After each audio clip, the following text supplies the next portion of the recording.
वो सब इन्वेस्टर्स, आज के वीडियो में आपका स्वागत है। तो दोस्तों, पिछले महीने की तरह इस महीने भी एक साथ कई सारे आईपीओ ओपन होने जा रहे हैं। डॉम्स इंडस्ट्रीज और इंडिया शेल्टर फाइनेंस के आईपीओ के बाद एक और कंपनी इनॉक्स सीवीए या फिर इनॉक्स इंडिया अपना आईपीओ लेकर आ रही है। ये काफी इंटरेस्टिंग और काफी यूनिक कंपनी है। 14 to 18 दिसंबर के बीच में इस आईपीओ में पैसा लगाया जा सकता है और इस आईपीओ के जरिए कंपनी 1459 करोड़ रुपीज रेज करने जा रही है। तो इस वीडियो में इनॉक्स इंडिया या इनॉक्स सीवीए के आईपीओ से जुड़े सारे इंपॉर्टेंट डिटेल्स को हम कवर करने वाले हैं, जो इस आईपीओ में अप्लाई करने से पहले हमें जानना जरूरी है। हम कंपनी के बारे में जानेंगे, इसके लेटेस्ट ग्रे मार्केट प्रीमियम को देखेंगे, इसके फाइनेंशियल्स को चेक करेंगे और इसके साथ इस आईपीओ के पॉजिटिव एंड नेगेटिव एस्पेक्ट को मैं आपके साथ शेयर करूंगा। एंड फाइनली हम जानेंगे कि क्या इस आईपीओ में हम अप्लाई कर सकते हैं या इसको अवॉइड करना चाहिए और कैसा आईपीओ रहेगा ये अगर हम इसको डॉम्स इंडस्ट्रीज से या फिर इंडिया शेल्टर फाइनेंस के आईपीओ से कंपेयर करते हैं। तो वीडियो को अभी से लाइक कर दीजिए और चैनल पर पहली बार आए हैं तो सब्सक्राइब कर लीजिए, क्योंकि इसी तरह के इन्फॉर्मेटिव वीडियोस आपको इस चैनल पर मिलते रहेंगे। तो चलिए आज का वीडियो स्टार्ट करते हैं। तो दोस्तों, सबसे पहले हम इस आईपीओ से जुड़े इंपॉर्टेंट डेट्स एंड डिटेल्स को देख लेते हैं।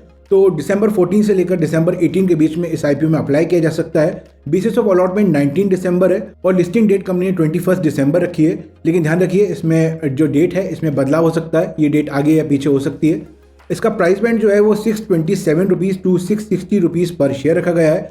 लॉट साइज 22 शेयर्स का है। आईपीओ का इशू साइज है 1459 करोड़ का और ये पूरा का पूरा ऑफर फॉर सेल है, यानी कि यहाँ पर कोई भी नए शेयर्स जारी नहीं किए जा रहे हैं। जो प्रमोटर्स हैं, जो कंपनी के मालिक हैं, वो अपनी हिस्सेदारी यहाँ पर सेल कर रहे हैं। और ये यहाँ पर मुझे एक नेगेटिव पॉइंट लगता है। अगर आप इस आईपीओ में अप्लाई करते हैं तो मिनिमम रिटेल कैटेगरी में आपको एक लॉट बाय करना जरूरी है, जिसकी प्राइस होगी 14,520 रुपीज़ की और मैक्सिमम आप 13 लॉट्स के लिए अप्लाई कर सकते हैं। उसकी प्राइस होगी 1,88,760 रुपीज़ की। बाकी स्मॉल एचएनआई मिनिमम 14 लॉट्स और मैक्सिमम 68 लॉट्स के लिए अप्लाई कर सकते हैं और बिग एचएनआई को मिनिमम 69 लॉट्स के लिए अप्लाई करना होगा। क्यूआईबी के लिए मैक्सिमम 50%, रिटेल इन्वेस्टर के लिए मिनिमम 35% और एचएनआई के लिए 15% का रिजर्वेशन रखा गया है। तो अगर हम अलॉटमेंट के हिसाब से देखते हैं तो रिटेल पोर्शन में अलॉटमेंट मिलने के चांसेस यहाँ पर सबसे ज्यादा लगते हैं और क्योंकि एचएनआई कैटेगरी में 15% रिजर्वेशन ही है, तो स्मॉल एचएनआई कैटेगरी में सबसे कम अलॉटमेंट के चांसेस लग रहे हैं। कंपनी की अभी 99.30% ओनरशिप जो है वो प्रमोटर्स के पास है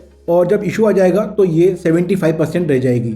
अब थोड़ा सा इनॉक्स सीवीए या इनॉक्स इंडिया के बारे में जान लेते हैं। तो ये कंपनी 1976 में इनकॉर्पोरेट हुई थी और INOX CVA cryogenic engineering company है, जो कि cryogenic insulation technology equipment and systems पर फोकस करती है। अब क्रायोजेनिक इक्विपमेंट्स क्या होते हैं? तो ये ऐसे इक्विपमेंट्स हैं जो बहुत ही कम टेम्परेचर में काम करते हैं, यूजुअली बिलो -150 डिग्री सेल्सियस में। तो इनॉक्स इंडिया सारा end to end solutions provide करती है, design, engineering, manufacturing and installation. और ये company vacuum insulated cryogenic equipments में globally one of the largest manufacturer है। इनॉक्स इंडिया के जो प्रोडक्ट्स हैं वो कई इंडस्ट्रीज में यूज किए जाते हैं, जैसे कि industrial gases, for example LNG, green hydrogen, इसके अलावा energy, steel, health care, chemicals, aviation, space and construction जैसे सेक्टर्स में भी इनके इक्विपमेंट्स यूज किए जाते हैं। एज ऑफ सितंबर 2023 ये 66 कंट्रीज में अपने प्रोडक्ट को एक्सपोर्ट कर चुका है। कंपनी के अगर मैन्युफैक्चरिंग यूनिट्स की बात करें तो कलोल गुजरात, कांडला गुजरात और सिलवासा में इसकी मैन्युफैक्चरिंग यूनिट्स हैं। चलिए अब इस कंपनी के फाइनेंशियल्स को भी ब्रीफली देख लेते हैं। तो हमारे पास अभी 2021 से लेकर सितंबर 2023 तक का फाइनेंशियल डेटा है।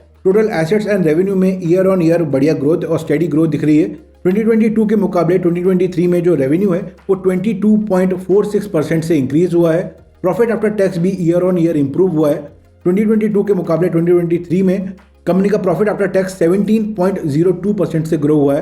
प्रॉफिट मार्जिन हालांकि डिक्रीज हुए हैं, लेकिन अगर हम मार्च 2023 से सितंबर 2023 यानी कि 6 महीने के डेटा को देखते हैं तो मार्जिन में भी यहाँ पर इंप्रूवमेंट देखने को मिल रहा है। नेटवर्थ जो है वो बहुत ज्यादा नहीं बढ़ी है, लेकिन ईयर ऑन ईयर यहाँ पर इंक्रीज हुआ है। टोटल बोरोइंग भी कंपनी की ज्यादा नहीं है। 2021 में 60 करोड़ थी, 2022 में 43 करोड़ थी और सितंबर 2023 तक 31.03 करोड़ हो गई है। तो यहाँ पर बोरिंग्स भी लगातार कम होती जा रही है। अब इसके की परफॉर्मेंस इंडिकेटर्स को भी देख लेते हैं। कंपनी की मार्केट कैप है 5,990 करोड़ की, पी है 39.22, रिटर्न ऑन इक्विटी है 27.79%, रिटर्न ऑन कैपिटल एम्प्लॉयड है 36.53%।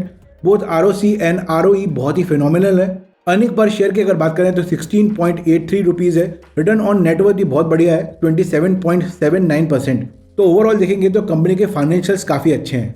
कंपटीशन की अगर बात करें तो कोई भी लिस्टेड कंपनी इनकी कंपटीशन में नहीं है। एक तरह से इसको क्रायोजेनिक इक्विपमेंट्स मैन्युफैक्चरिंग की मोनोपोली कंपनी कह सकते हैं। अब ग्रे मार्केट प्रीमियम को चेक कर लेते हैं। तो ग्रे मार्केट में इस समय 330 रुपीज़ पर शेयर का यहाँ पर ग्रे मार्केट प्रीमियम चल रहा है। एस्टिमेटेड लिस्टिंग प्राइस हो सकती है 990 रुपीज, मतलब अलॉटमेंट मिलने पर यहाँ पर 50% का गेन हो सकता है। तो ग्रे मार्केट प्रीमियम इस समय तो काफी जबरदस्त है। बाकी जो ग्रे मार्केट प्रीमियम है वो हर समय चेंज होता रहता है। अगर आप इसके लेटेस्ट ग्रे मार्केट प्रीमियम से अपडेटेड रहना चाहते हैं तो आप मेरा व्हाट्सएप चैनल को ज्वाइन कर सकते हैं, जिसकी लिंक मैं आपको डिस्क्रिप्शन में दे दूंगा, या फिर आप आई बटन पर क्लिक करके भी उस चैनल को ज्वाइन कर सकते हैं। और फाइनली क्वेश्चन ये है कि क्या इस आईपीओ में अप्लाई करना चाहिए या इसको अवॉइड करना चाहिए, या फिर अगर इसमें अप्लाई करते हैं तो लिस्टिंग गेन के हिसाब से करना चाहिए, या फिर लॉन्ग टर्म के लिए भी इस कंपनी में इन्वेस्टेड रहा जा सकता है। उस पर बात करने से पहले दोस्तों, अगर आपके पास या आपकी फैमिली में किसी के पास डीमैट अकाउंट नहीं है और आप डीमैट अकाउंट खुलवाना चाहते हैं तो डिस्क्रिप्शन में दी गई लिंक पर जाकर या फिर पिन कमेंट में दी गई लिंक पर जाकर आप अपना डीमैट अकाउंट ओपन करवा सकते हैं। अब अगर बात करें इस आईपीओ की, तो डिसीजन लेने से पहले इस आईपीओ के पॉजिटिव और नेगेटिव एस्पेक्ट को भी जानना जरूरी है। अगर पॉजिटिव एस्पेक्ट की बात करें तो जिस नीश सेगमेंट में ये कंपनी काम करती है, कंपनी का इंडिया में कोई भी कंपटीशन नहीं है और कंपनी ग्लोबली भी मार्केट लीडर है, तो ये एक मोनोपोली कंपनी है। दूसरा, कंपनी ने इसरो के लिए भी कई प्रोजेक्ट्स में काम किया है। चंद्रयान 3 में भी इसके इक्विपमेंट्स यूज हुए हैं। कंपनी के फाइनेंशियल्स भी अच्छे हैं, top line bottom line growth दोनों अच्छी हैं और ये एक लो डेट कंपनी है।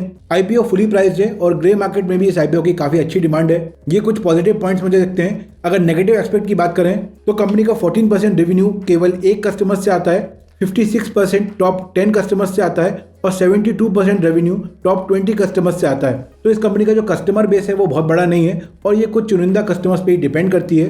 अगर फ्यूचर में डिले होता है, कैंसिलेशन होता है या फिर ऑर्डर रिडक्शन होता है तो इस कंपनी पर काफी इफेक्ट पड़ेगा। दूसरा, रॉ मटेरियल पर ये कंपनी काफी डिपेंड करती है। अगर सप्लाई में कमी आती है या फिर प्राइस बढ़ता है तो इसके प्रॉफिट मार्जिन कम हो जाएंगे।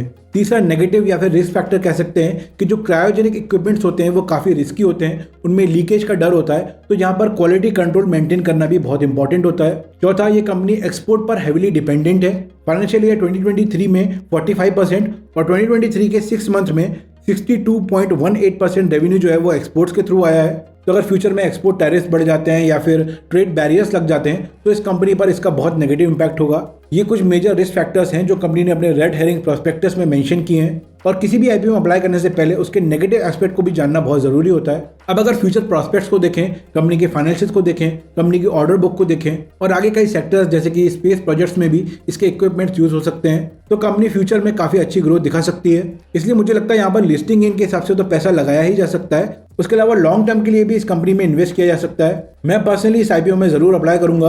और अगर हम बाकी आईपीओस की बात करें जैसे कि DOMS Industries, India Shelter Finance, तो अगर हम तीनों में से देखते हैं तो डॉम्स इंडस्ट्रीज और इनॉक्स इंडिया में सबसे ज़्यादा लिस्टिंग गेन के चांसेस मुझे लग रहे हैं। अगर अलॉटमेंट की बात करें तो डॉम्स इंडस्ट्री में सबसे कम अलॉटमेंट के चांसेस हैं, क्योंकि वहाँ पर जो रिटेल पोर्शन है उस पर 10% का ही कोटा रखा गया है। तो अगर दो आईपीओस में पैसे लगाने हैं तो मुझे लगता है डॉम्स इंडस्ट्रीज और इनॉक्स इंडिया अच्छे ऑप्शन है। और अलॉटमेंट के हिसाब से इंडिया शेल्टर फाइनेंस में काफ़ी अच्छे चांसेस हैं। अगर इन तीन आईपीओस में से किसी एक आईपीओ में पैसा लगाना है तो मुझे लगता है इनॉक्स इंडिया यहाँ पर बेस्ट ऑप्शन है। लेकिन ध्यान रखिए, ये मेरा पर्सनल ओपिनियन है और ये एक अनुमान है, ये सही भी हो सकता है, गलत भी हो सकता है। ये वीडियो केवल एजुकेशनल पर्पस के लिए है और किसी भी आईपीओ में पैसा लगाने से पहले आपको खुद रिसर्च करना चाहिए। हाँ, अगर कोई भी सवाल है तो आप कमेंट सेक्शन पे जरूर पूछ सकते हैं, मैं हेल्प करने की पूरी कोशिश करूंगा। और अगर वीडियो अच्छा लगा है तो लाइक कर दीजिए और चैनल पर पहली बार आए तो सब्सक्राइब कर लीजिए, बेल आइकन प्रेस कीजिए ताकि आने वाली वीडियोस की अपडेट आपसे मिस ना हो। और इस वीडियो को अपने फ्रेंड्स एंड फैमिली के साथ शेयर जरूर कीजिए। मैं मिलूंगा आपसे नेक्स्ट वीडियो में। Take care and have a great day.